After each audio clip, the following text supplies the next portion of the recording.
His years of servitude to Eurystheus were finally behind him. 12 impossible labors. 12 times he had walked into death's shadow and walked back out again. And now Heracles passed back through the gates of Thebes, a free man at last. For the first time in longer than he could remember, he let himself breathe easy. He let himself believe, if only for a little while, that the gods had exhausted whatever grievance they held against him, that the road ahead might finally be quiet. He was wrong, and some part of him must have known it. High above the world, in the golden halls of Olympus, Hera watched from the clouds with the same cold patience she had carried for years. Her husband's mortal son had survived every trial she had thrown in his path, and each survival only sharpened her resolve. She had not forgotten him. She would not let the world forget him either. Somewhere in the folds of fate, new trials were already stirring, waiting only for the right moment to fall. But before any new labor could find him, there was an old promise still unpaid. During his descent into the underworld, in those shadowed halls where the dead drift and murmur, and where no living man is meant to linger long, Heracles had sworn an oath to the restless spirit of Meleager.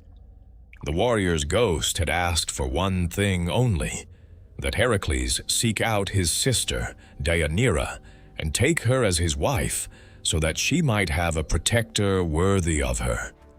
A vow spoken to the dead is not one a man like Heracles could leave unpaid, whatever the cost of keeping it.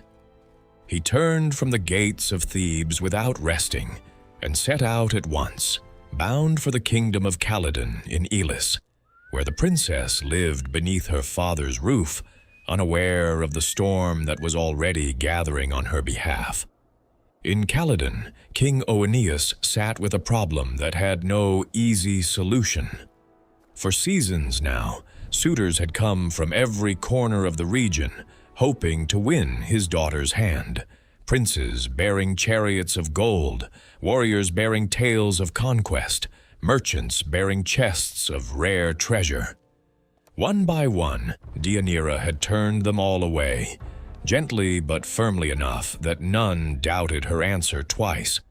Most left disappointed but not embittered. A king's daughter was allowed her refusals, and a rejected offer was, after all, an ordinary thing in the business of courtship. Only one suitor refused to accept it so easily. The river god Achelous returned again and again, undeterred by every polite dismissal, certain that persistence alone would eventually wear down her resistance.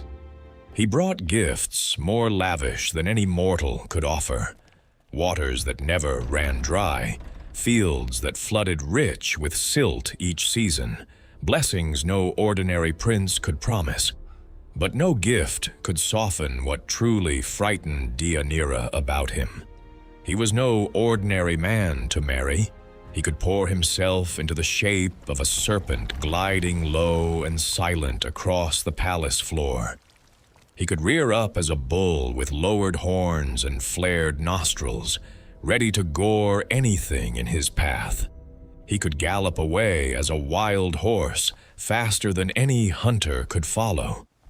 What kind of life could she build with a husband who might change his very shape beneath her hands while she slept?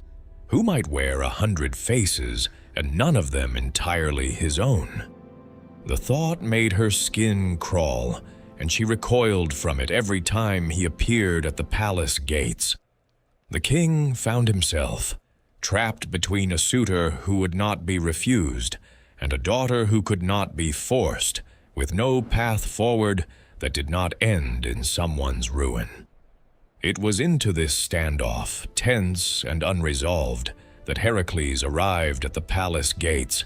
Dust still clung to his cloak from the long road, but he wasted no time on ceremony. He spoke plainly of the oath he had sworn to Meleager's spirit in the underworld, of the promise he now intended to honor no matter what it cost him, and he asked King Aeneas and Deianira for their blessing to marry her. Relief passed visibly over both their faces.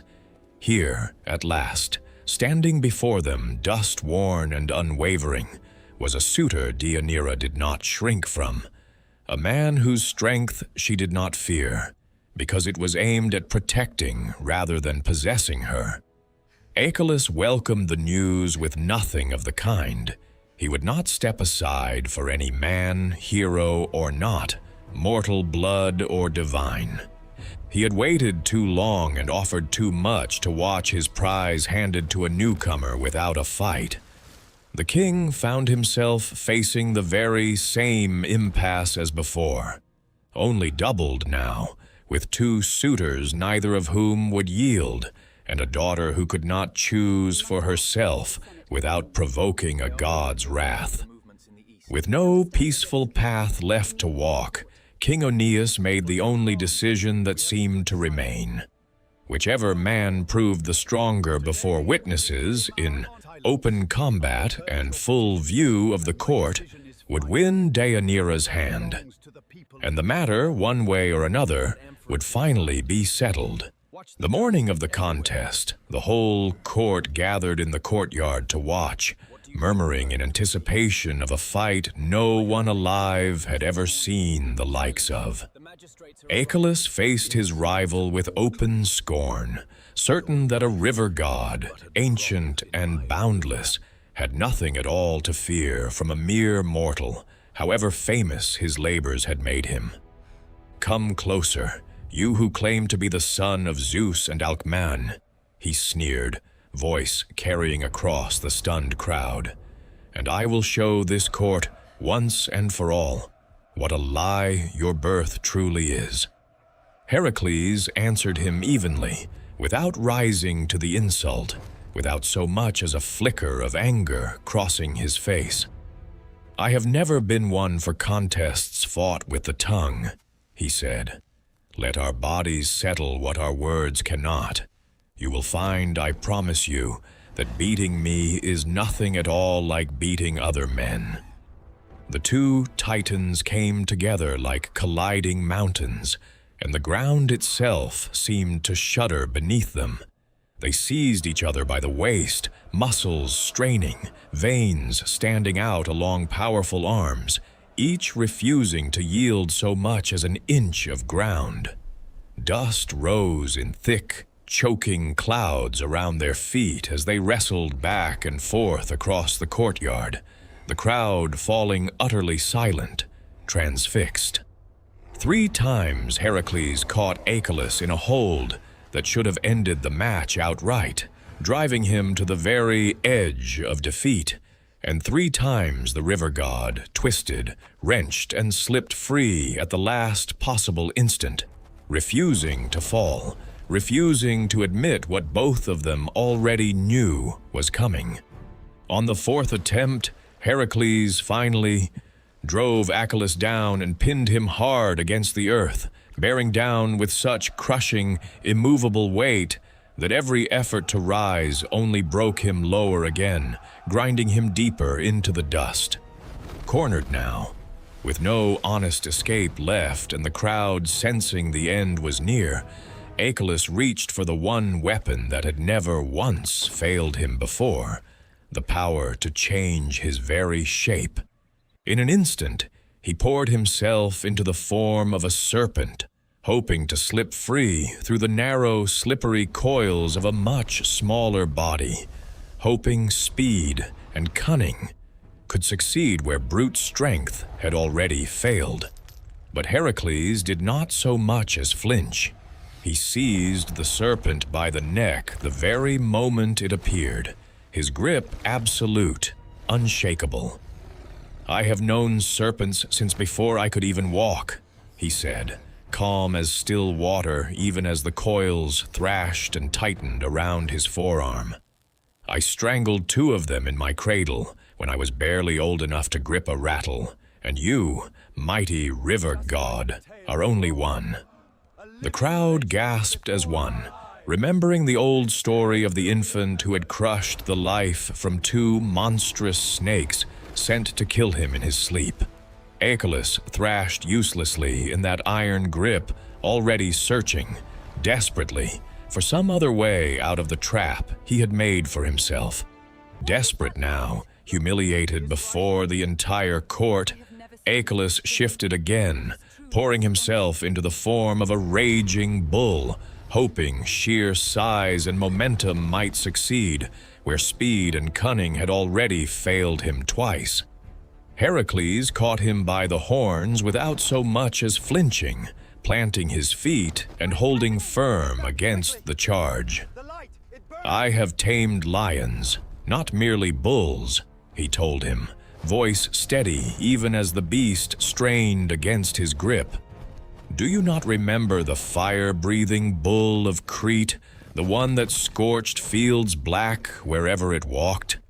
I broke that monster to my will with these same two hands. You are nothing beside it." With one final brutal wrench, he twisted the horn until it snapped clean away in a shower of splinters, and the great bull staggered, broken at last. Beaten in every form he had tried and dared, Heracles yielded, kneeling low in the dust before the king and the roaring, disbelieving court. Deianira became the wife of Heracles that very day, and Calydon erupted into celebration long into the night.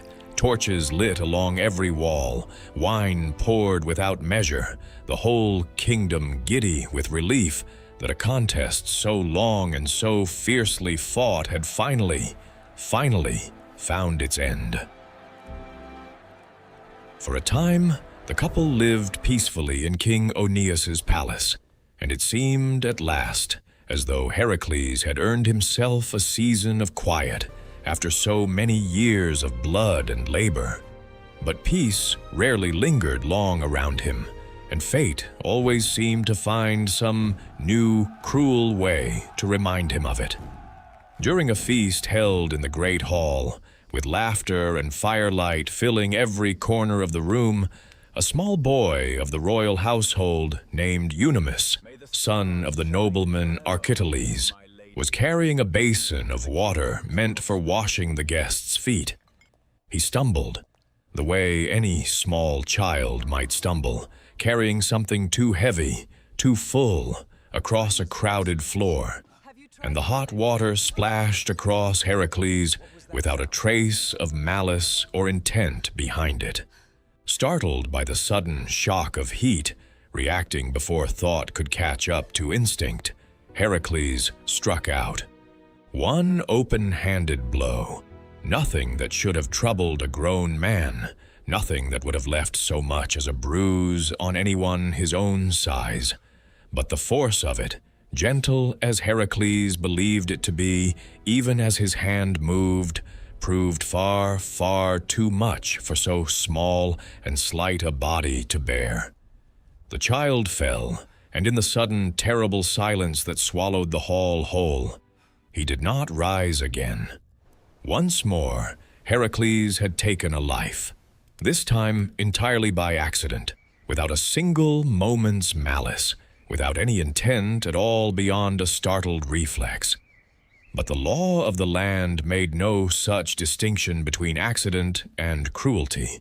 A death was a death, regardless of the hand's intention or the heart behind it, and exile was demanded all the same. Grief-stricken and unable to meet the eyes of the household he had wounded so deeply, Heracles gathered what little he and Deianira could carry, and left Calydon that same night, setting out together on the long, uncertain road toward Tiryns. Their road, long and heavy with grief, eventually led them to the wide, swift-running river Evenus, its current far too dangerous and far too deep to cross on foot, churning white over hidden rocks beneath the surface. Fortune, for once, placed help directly in their weary path. A centaur named Nessus made his living there as a ferryman, carrying travelers across on his own broad back, since he kept no boat and needed none, his hooves finding sure footing even against the strongest current. Heracles, worn from the road and eager to see his wife safely across, saw no reason to distrust him. He threw his weapons across to the far bank first, so they would not be swept away or lost to the current, then swam the crossing himself, trusting Nessus without a second thought to carry Deianira over safely behind him. Heracles had barely reached the far shore and shaken the water from his shoulders, still catching his breath from the crossing, when a scream tore through the air behind him. Sharp, desperate, unmistakably Deianira's voice calling his name. Somewhere in the middle of that churning river, something in Nessus had changed the instant he felt her settle onto his back.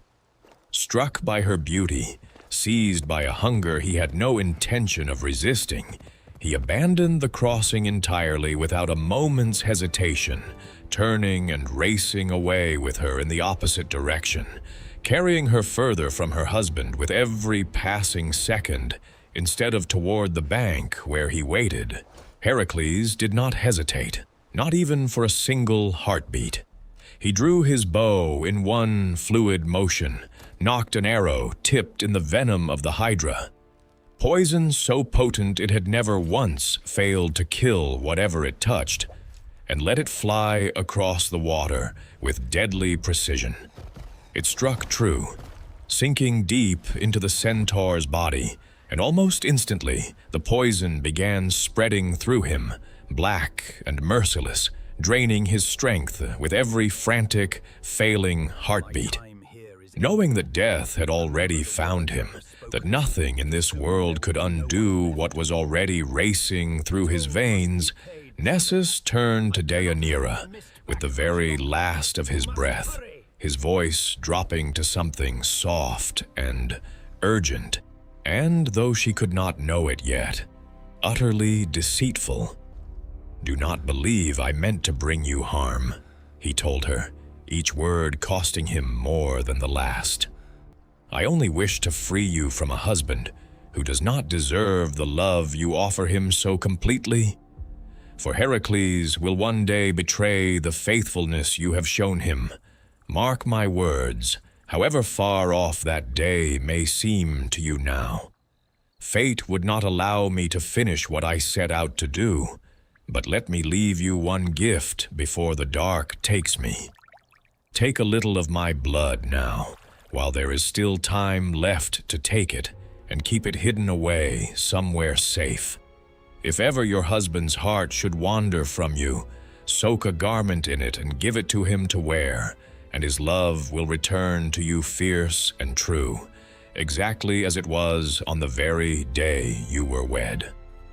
With those final, carefully chosen words, Nessus breathed his last and grew still on the riverbank, the current rushing on indifferently beside him. Deianira, trusting a dying man's final wish and seeing no reason in that raw, grief-shaken moment to doubt him, did exactly as he had asked, gathering what he offered with trembling hands, never once suspecting the cruelty folded quietly inside his final gift, a truth so carefully hidden that she would not come to understand it until it was already, irreversibly, far too late to undo.